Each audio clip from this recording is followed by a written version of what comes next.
This story is bonkers. An American teen girl and her boyfriend team up to kill the girl's mother and stuff her body in a suitcase. After they get caught, the girl uses her mother's estate to fund her defense and gets a shockingly light sentence, only to be tried again for the murder after she's released from prison. Is it double jeopardy or justice served? Let's go back to 2014. Heather Mack was on vacation in Bali with her mother Sheila.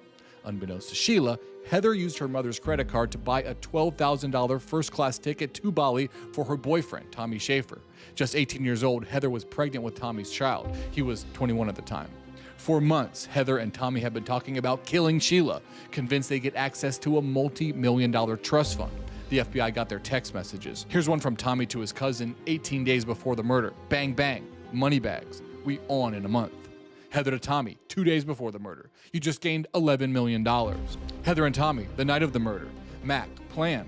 Schaefer, she's so awake. Mac, suffocate her. Schaefer, fuck, I gotta hit her.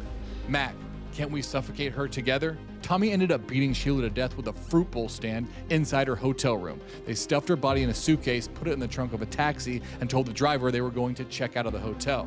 They never came back.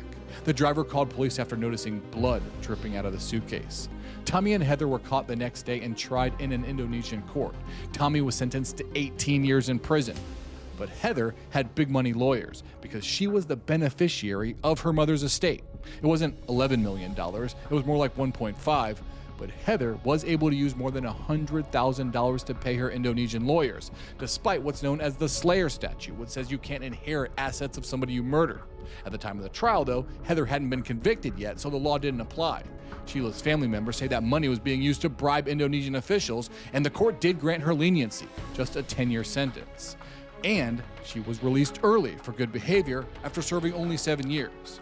But when she came back to the US, she was arrested and charged with murder again. The Supreme Court has ruled double jeopardy doesn't apply to foreign convictions. The trial went forward and Heather was sentenced to 26 more years behind bars. Now Tommy has also been released from prison in Indonesia after serving just 11 years. When he got back to the US, he too was arrested and is set to stand trial again early next year. He could spend the rest of his life in prison. So what do you think?